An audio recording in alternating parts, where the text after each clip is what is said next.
Алло, бұл 911 ма? Иә, сіз дұрыс хабарласып тұрсыз. Менен сізге не көмек керек? Сен маған көмектесесің ба? Жо, маған енді ешкім де көмектесе алмайды. Түсінбедім. Не үшін? Әрбір тығырыққа бір жол бар дегендей, айта беріңіз, не мәселе сізде? Мен адам өлтіріп қойдым. Жақсы, мырза, ол адам қазір қайда? Ол өзінің пәтерінде. Түсінікті. Оның өлтіргеніңізге сенімсіз ба? Мүмкін тірі шығар және жедел жәрдем шақыру керек деп ойламайсыз ба? Жоқ, анандай соққыдан кейін ол тірі қалуы мүмкін емес. Жақсы мырза, сіздің мекенжайыңызға уже тәртіп сақшылары бара жатыр. Олар сізге көмектеседі. Сіз кімді өлтірдіңіз? Мен өз көршімді басын балғамен жарып тастадым. Бірнеше рет ұрдым. Көршіңізді не үшін өлтірдіңіз? Оның себебін сізге түсіндіре алмаймын. Мен де өзіме қол жұмсайын деп отырмын. Қолымда қару бар. Жо, мырза, ақымақтық жасамаңыз, бәрі жақсы болады. Ең бастысы, сіз осы істеген ісіңізге өкінесіз. Иә, өкінем. Бірақ олар өкінбейді. Түсінбедім. Сіз олар деп кімді айтып тұрсыз? Ұзақ әңгіме. Қысқасы, мен өзіме қол жұмсаймын. Тәртіп сақшылары келгенде менің бөлмемдегі жоғарыда шкаф бар. Соның ішінде қорап бар. Ішін ашып қарасаңдар, бәрін түсінесіңдер. Кеттім мен. Жо, мырза. Сіз байланыстасыз ба? Не үшін олай жасады?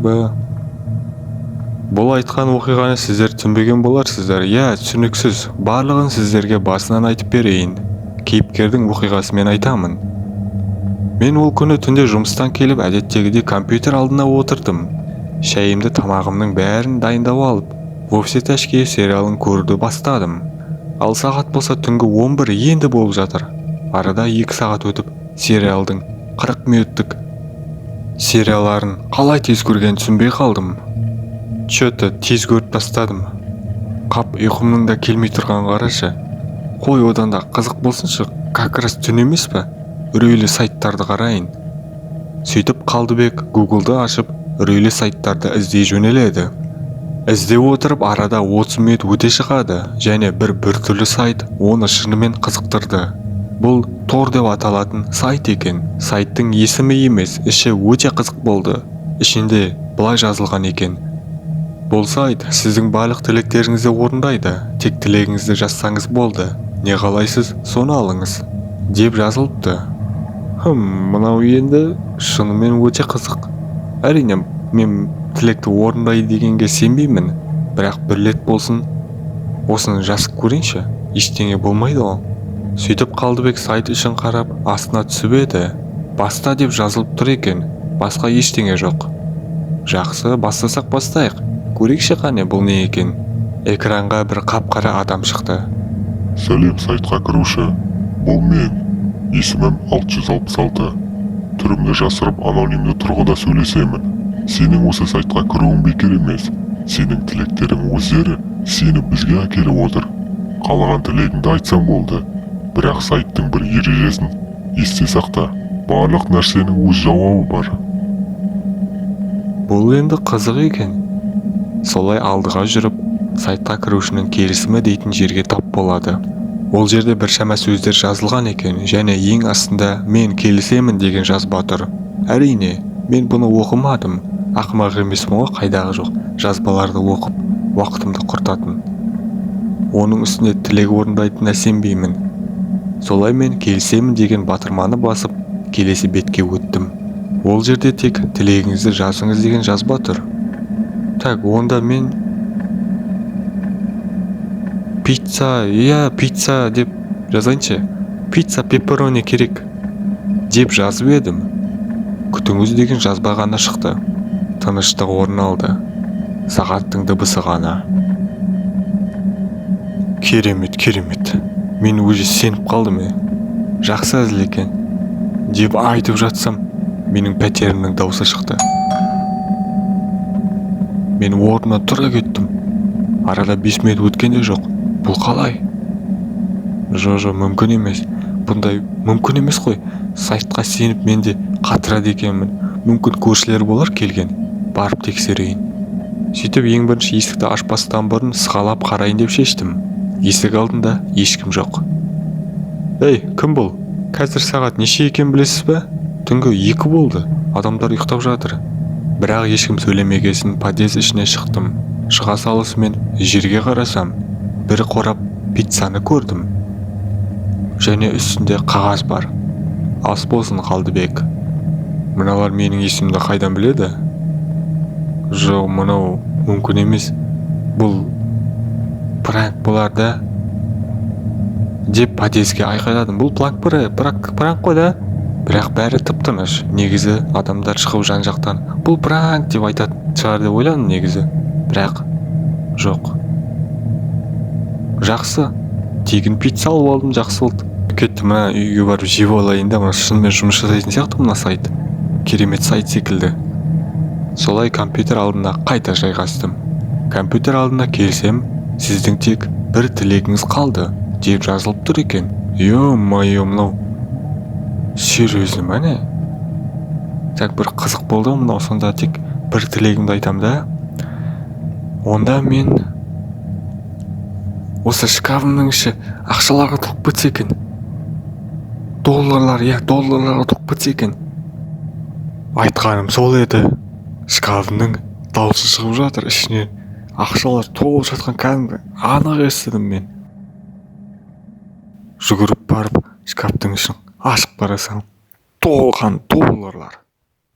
Деп жүгіріп барып телефонымды алып алдым да шкафтың ішін түсіре кеттім. Әрине, естелік ретінде және де достарыма мақтану ретінде. Ертең көрсетпей ма достарыма іштерін ашытып. Жақсы болды, оны түсіріп алайыншы. Ё-моё, енді мен байымын ба? Ажаға қанша доллар екен? 1 миллион доллар, 10 миллион доллар шығар мынаның ішінде. Енді не алайын, бірінші үй алайын ба әлде? Әлде машина алайын ба? Қайсысын алайын? Немесе налоговыйдың шаруасын шешіп тастайын ба бірінші? Деп қуанып жатсам, компьютер алдына жаңағы қара адам қайтадан шықты. Сайтқа кіруші. Сіздің тілегіңізді орындадық. Айтқанымыздай, сізге пиццаңызды әкелдік. Және де бір шкаф долларлар. Бәрін орындадық. Енді сіз бізге жауабын қайтаратын боларсыз. Бұл жауап бойынша сіз бізге адамның жанымен қайтарасыз. Адамның жанымен ешқандай ештеңе керек емес.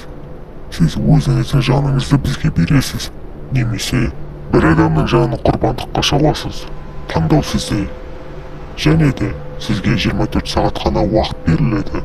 Осы 24 сағаттың ішінде шаруаны шешпейтін болсаңыз, онда өзіңіз құрбандыққа шаласыз.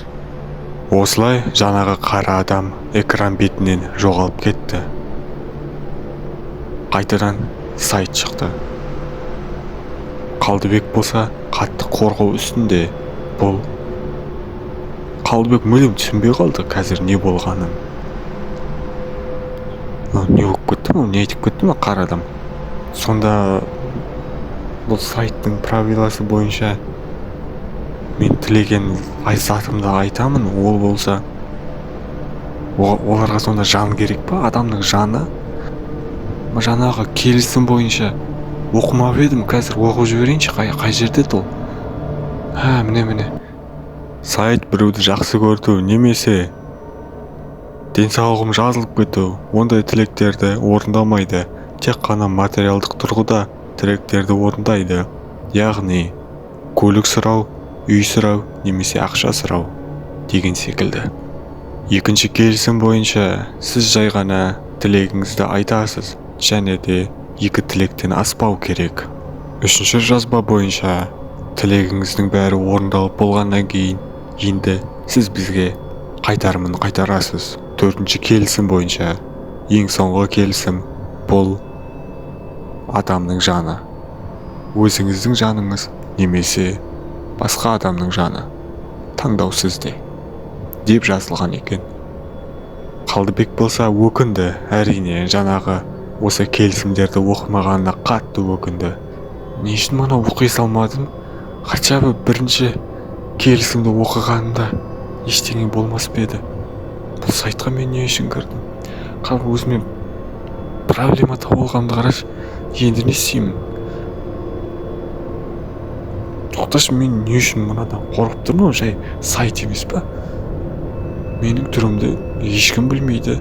Қош енді өзіме қол жұмсап немесе басқа біреуді өлтіріп, ондай ақымақтың жұмысын істемеймін. Одан да ұйықтай салайыншы, бәрі де жақсы болар қошын. Солай Қалдыбек төсегіне жата кетті. Төсегіне жатқаны сол еді. Пәтерінің даусы шықты. Мынау кім түнде келіп тұрған? Немесе жаңағы сайттың адамдары ма екен келіп тұрған? Солай Қалдыбек есіктің алдына барып сығалап қарайды. Және де қорқынышты құбыжықтың түрін көреді. Бұл құбыжық дәл Қалдыбектің үйінің алдында тұр. Мен болсам жаңағы құбыжықты көріп өте қатты шошып кеттім. Және де артқа қарай жүріп қайтадан есікті қарасам, жаңағы құбыжық жоқ болып кетіпті. Мен әрине осы кезді пайдаландым да далаға жүгіріп шығып кеттім. Далаға қарасам, дала жарық екен. Негізі жаңа ғана түн болып тұрған сияқты еді. Қазір болса жап-жарық. Дала жарық екен ғой, мен қараңғы деп ойлап өштім. Қашан ғана таң атып кете қойған, жақсы болды ғой. Осы далада жүре тұрмаса мен маған. Солай бір орындықта отырып, не істерімді білмей отырдым. Кенеттен анау жерде тұрған әжейді көрдім. Яғни ол менің көшім. Пістігүл әже еді. Пістігүл әже менің қасыма келіп: "Ей Қалдыбек, қалайсың? Жақсың ба?" Жақсы, апа, қалайсыз өзіңіз? Не істеп отырсың? Таңертең негізі ұйықтайтын едің ғой. Кешке дейін. Күн түскенше ұйықтайтын едің ғой. Не болды саған? Жоқ, апа, мен түнімен ұйықтамадым. Енді қазір үйге барып ұйықтайтын жарым мүмкін. Көреміз. Неге сен ұйықтамай жатырсың, Қалдыбек? Жаңа ғана ұйқыға жатқан едің ғой сен. Жаңа үйіңе мақұлықты жібердік. Сен өте қатты қорықтың. Бар, үйіңе жүгірсің тез. Қалдыбек болса шошып кетті. Бұл әже құбыжық болып шықты. Солай Қалдыбек қайтадан пәтес ішіне кіріп, жүгіріп үйіне енді кірейін деп жатыр еді. Малдыбек атаны көріп қалды. Малдыбек ата оның көршісі еді. Қалдыбек, қалайсың, жақсың ба? Маған көмектесші, жүр кеттік. Жоғарыда жарық деген жанып кетті, соны қайтадан ауыстыру керек, лампочка салып жөнжеге. Мен әрине атаның айтқан сөзін жерге тастағым келмеді. Бір жағынан қатты қорқып та тұрдым, үйіме барғым да келмеді. Сондықтан да атаның үйіне кіре кеттім. Солай орындыққа мініп, жоғарыға лампочканы орнатып жатсам, төменде тұрған балғаны көрдім.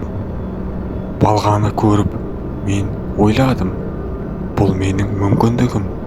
Бұны істемесем мен өзім өлем ғой, деп ойладым да әрине істегім келмес еді. Малдыбай атаны айта алмайым бұны. Сөйтіп үйіме жүгіріп келсем, жаңағы құбыжық әлі тұр. Ей, сен неге кетпедің? Мен айтқандарын орындадым. Жан керек дедіңдер, мен өлтірдім. Болды емес па, сен кетіп қалу керексің. Және құбыжық маған осы әңгімені айтты. Бір адамды өлтіру сенің жаныңа лайық емес. Бұл 5-ші келісім. Қалдыбек бәрін түсінді. Бұларға менің өлімім керек. Көршімді өлтіргеннен кейін де мен өмір сүре аламын деп айта алмаймын. Онда маған уақыт бер, Мен өзіме қол жұмсаймын, бірақ сен кет бұл жерден және де. Алло, 911. Я, сіз дұрыс хабарласып тұрсыз. Менен сізге не көмек керек? Сен маған көмектесесің ба? Жоқ, маған енді ешкім де көмектесе алмайды. Түсінбедім. Не үшін? Әрбір тығырыққа бір жол бар дегендей айта беріңіз, не мәселе сізде? Мен адам өлтіріп қойдым. Жақсы, мырза, ол адам қазір қайда? Ол өзінің пәтерінде. Түсінікті. Оны өлтіргеніңізге сенімсіз ба? Мүмкін тірі шығар және жедел